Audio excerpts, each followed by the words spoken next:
They say motivation is what gets you started, and habit is what keeps you going. But if that were true, why do so many people start and then stop? Why does the spark fade, the energy drain, and the will to act dissolve into the weight of inaction? Behind every moment of laziness, there is a quiet psychological war, a battle between the part of you that dreams and the part of you that fears. Most people think laziness is a personality trait, a permanent flaw, or a moral failure. But psychology tells a different story. Laziness is not the absence of effort. It's the brain's desperate attempt to protect you. When you hesitate to move, when your body feels heavy and your mind whispers, maybe later, it isn't weakness. It's defense. The human brain is a prediction machine, constantly calculating cost and reward. And when the cost of action seems higher than the potential reward, your brain shuts you down, disguising self-preservation as procrastination. It all begins in the ancient layers of the brain, the limbic system, the emotional core that evolved long before logic ever existed. This system was built to keep our ancestors alive, not to make them productive. When a hunter felt tired, it wasn't a sin to rest. Rest meant survival. Energy was scarce. Movement required calories. So the brain learned to conserve energy at all costs. Fast forward thousands of years, and the same mechanism is still running, in an age where comfort is everywhere, but purpose is harder to find. You call it laziness. Your brain calls it efficiency. It has no moral compass, only a biological algorithm. Avoid pain, seek pleasure.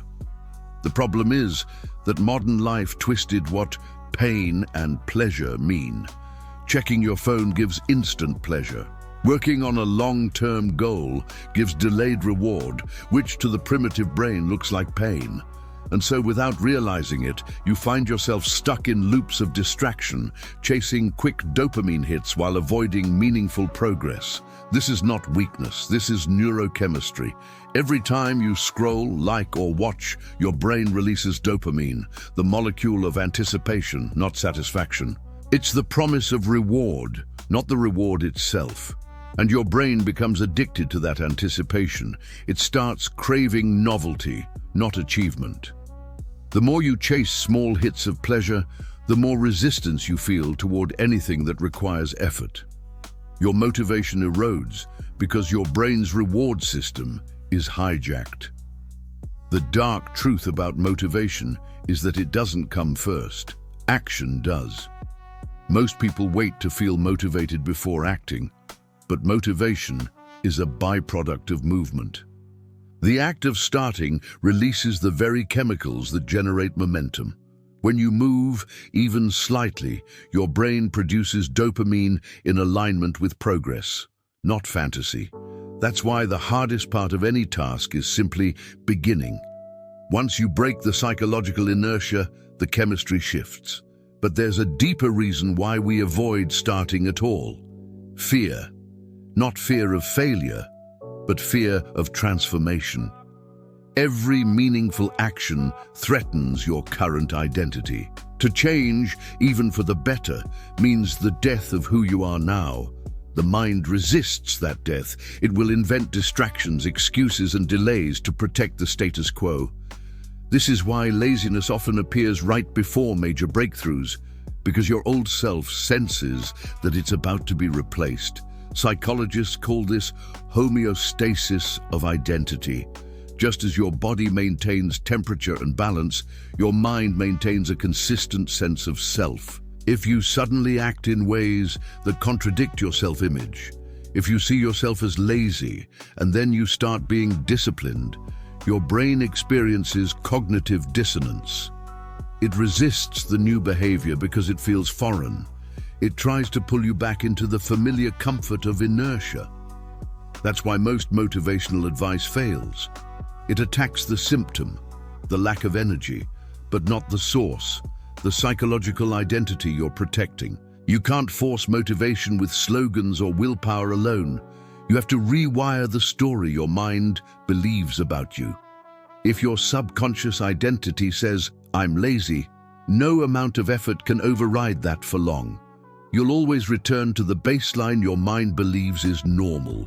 True motivation begins when you change that baseline, when your self-concept evolves from "I have to do this" to "this is who I am now."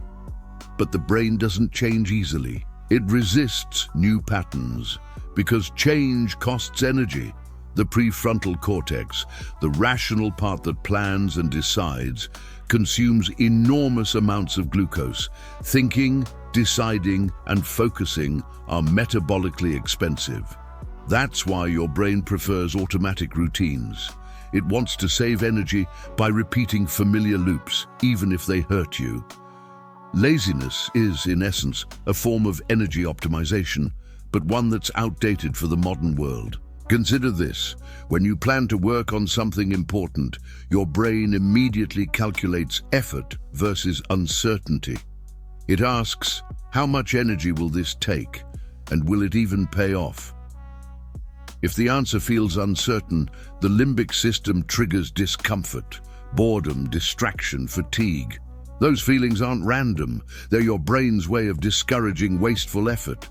But in the modern world, uncertainty is unavoidable. Every meaningful goal is uncertain. Every dream is a risk. So the ancient brain misfires, labeling growth as danger. The irony is that motivation itself is born from discomfort. Growth and comfort cannot coexist. The same signals that make you hesitate, fear, doubt, resistance, are also proof that you're touching the edge of your potential. The key is not to eliminate those feelings, but to reinterpret them. Instead of saying, "I feel unmotivated," say, "My brain is conserving energy because it senses change." That subtle shift in interpretation rewires your relationship with effort. In psychology, there's a concept called reappraisal, the ability to reinterpret emotional signals. Studies show that people who view stress as preparation rather than danger perform significantly better. The same applies to laziness. If you see it not as failure but as feedback, a signal that your brain needs clarity, reward, or rest, you gain control. You move from judgment to curiosity, from shame to understanding, and from understanding comes power. But there's an even darker layer beneath laziness, a layer tied to purpose. Many people aren't lazy because they lack discipline. They're lazy because they lack meaning. When the mind cannot connect daily effort to a larger purpose, motivation collapses. The brain sees no reward worth fighting for. That's why people who are deeply passionate can work for hours without noticing time. Purpose fuels dopamine in a sustainable way. Without it, even small tasks feel heavy. Meaning is the ultimate antidote to laziness. Yet meaning cannot be forced. It emerges from alignment, when what you do serves something greater than comfort or survival. If your daily actions contradict your deeper values, your mind will rebel.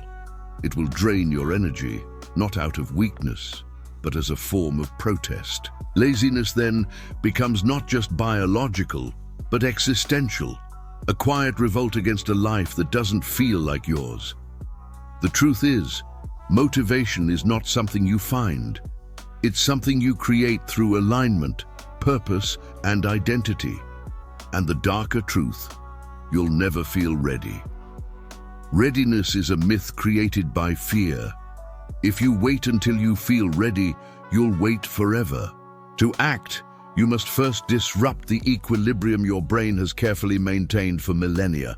You must introduce friction to force the limbic system into cooperation. This is why small beginnings are powerful.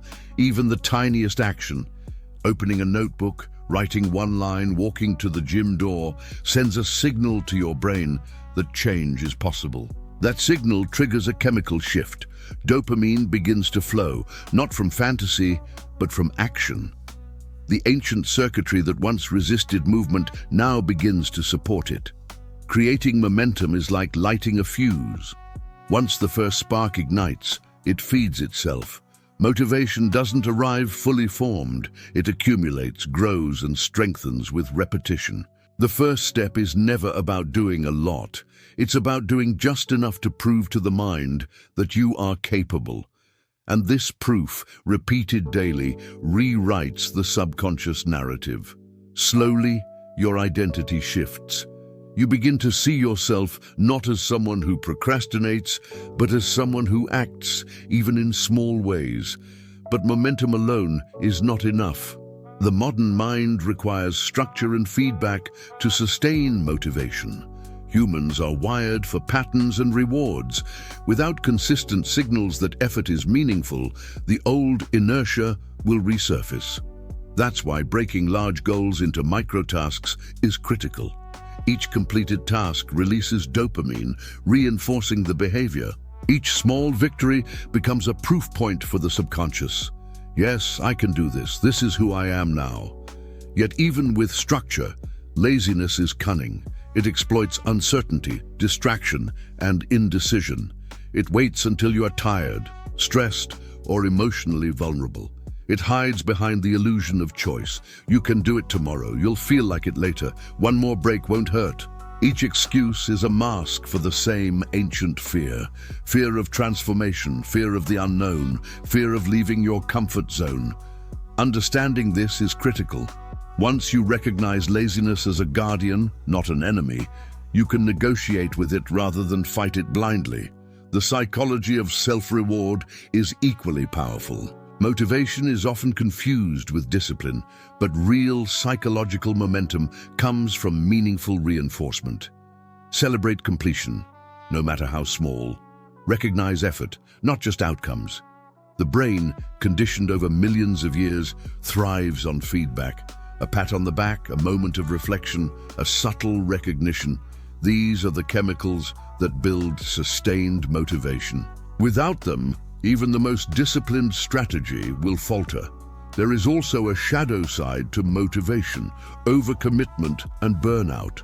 The brain, in its efficiency, sometimes overestimates capacity. When you push too hard without adequate recovery, energy is depleted, dopamine drops, and the limbic system reasserts its dominance. Laziness returns, stronger, as a protective mechanism. Sustainable motivation requires balance, alternating periods of intense focus with rest and reflection, allowing the mind to recharge while still progressing. Another hidden factor is the alignment between action and identity. The subconscious mind governs most behavior. If your conscious goals clash with your deep-seated identity, resistance will emerge in subtle ways: procrastination, distraction, fatigue, doubt. The key is to integrate goals into your self-concept. Start telling yourself, I am the kind of person who follows through. I am the kind of person who acts. Over time, the mind stops fighting you. Laziness no longer feels necessary because your identity is aligned with action. The environment also plays a decisive role. Humans are context-driven creatures. The same person who feels unmotivated in a cluttered, noisy room may feel unstoppable in an organized, stimulating environment. The brain reacts to cues, routines, and triggers. Design your surroundings to support momentum. Remove distractions, add reminders, and place visual cues that reinforce your desired behaviors. Motivation, in this sense, is less about willpower and more about engineering conditions where action feels natural. And yet, even with all these insights, the truth remains uncomfortable. Motivation is never guaranteed. The mind is a complex, ancient system, evolved for survival, not achievement. It will resist change because change threatens identity, comfort, and safety. What separates those who succeed from those who stagnate is not the absence of laziness, but the mastery of it. The ability to act in spite of resistance, to move before feeling ready, to trust the momentum that comes from small, consistent steps. Ultimately, understanding the hidden psychology behind motivation and laziness transforms how you approach life. Laziness is no longer shameful, it is informative. Resistance is no longer punitive, it is diagnostic. Motivation is no longer magical, it is chemical, structural, and psychological. When you grasp this, you stop blaming yourself and start decoding the mind, yours and others. You begin to play by the rules of the brain, not against them. Action, identity, environment, reward, and understanding. These are the pillars of true motivation. Ignore them, and you will remain trapped in cycles of inertia. Master them, and even the deepest laziness becomes fuel for transformation. The mind, once a silent saboteur, becomes your ally. The dormant potential within you awakens, and the act of living intentionally, of moving purposefully, becomes not just possible, but inevitable. The hidden psychology behind motivation and laziness is a paradox.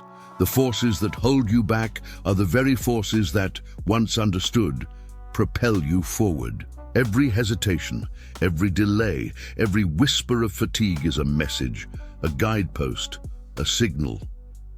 The key is not to wait for motivation, but to act, to align, and to decode your mind. Because in understanding these hidden layers, you unlock a truth as old as humanity itself. The mind resists change, not to punish you, but to ensure that when you move, you do so with clarity, purpose, and power.